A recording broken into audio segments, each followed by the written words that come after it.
by this. She put the t-shirt on her head to limit her hairline and focus the camera on just the template of her face, the part that the baby recognizes, the significant center part of your face. The first netcast Franklin Furnace did was February 1998. This is the one, Helena Hilbert's. It's called Pseudo Studio Walk. She has all this hair. She walks right up to the camera, then she turns, and her hair fills up the lens, and you can't see anything. Then she walks deep into the space of Pseudo,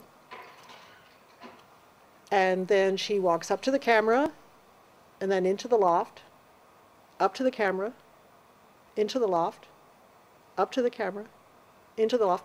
This goes on for 50 minutes, 50 minutes. It's taking forever, and you're thinking, what is she doing? What is this? What is this about? What is this? After a while, you start to figure out, oh, it's about the nature of cyberspace itself. So it happened on February 20th, 1998, from 5 to 5:50 p.m. Then the image is stored on the server of pseudo.com, which is up in Boston, and it was stored for 6 months. So 3 months later, you go to New Zealand, you decide you want to see this performance, you can pull it down off the server and watch it in New Zealand.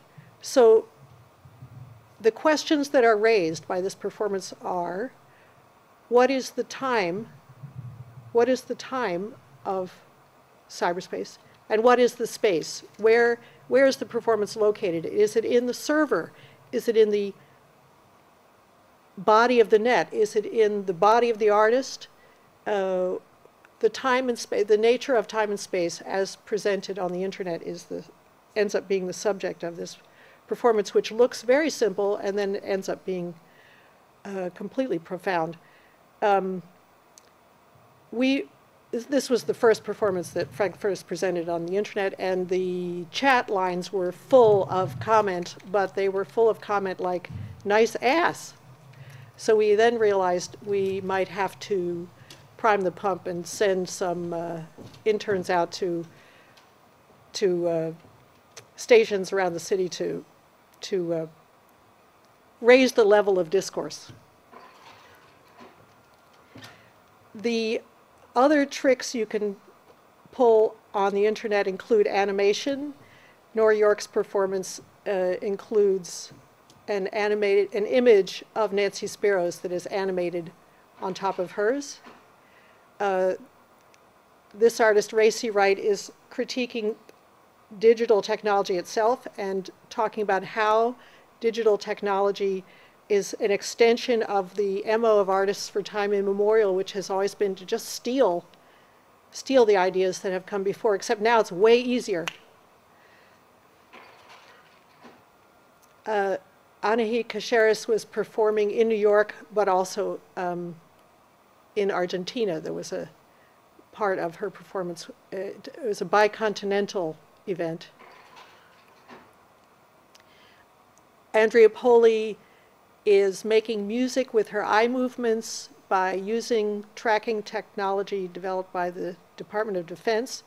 She's got a camera pointed at her eyeball, and as her eyeball moves, it stimulates a grid of some kind so she can make music with her eye movements. And we're at the kitchen. The kitchen is a space in New York which has huge walls, and you can see that her performance is backed up by an image, a huge image of her eyeball. 2000, we're in 2000, Jack Waters wanted to do I guess you would call it a performance. It's a game played entirely online called Super Schmoozio, based loosely on Super Mario Brothers. The figures you see are avatars. Avatars are controlled by individuals around the world. They join each other in the chat room, which is a visual chat room. It's a kind of a gallery that he has created. They're using software called Palace software, developed by another set of artists, Lisa Brennis and Adrian Jenick. So Super Schmoozio is the game of the art world.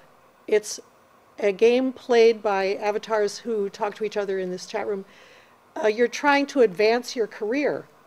But as you know, in the art world, in order to advance your career, you have to stab other people in the back. So it's the sociology of the art world. It's the game of how to advance your career in the art world.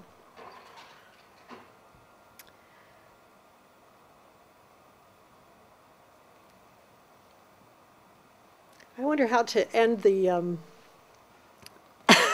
the discussion of alternative space. Now we're completely in cyberspace here.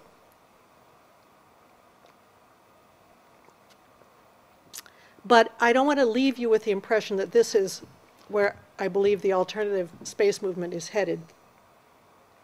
Basically, what I want to leave you with is the idea that alternative space can be anywhere. It can be physical space, it can be the page of the book, it can be in an installation, it can be in street work, it can be an online game, it can be pretty much anything the artist decides it is. Thanks.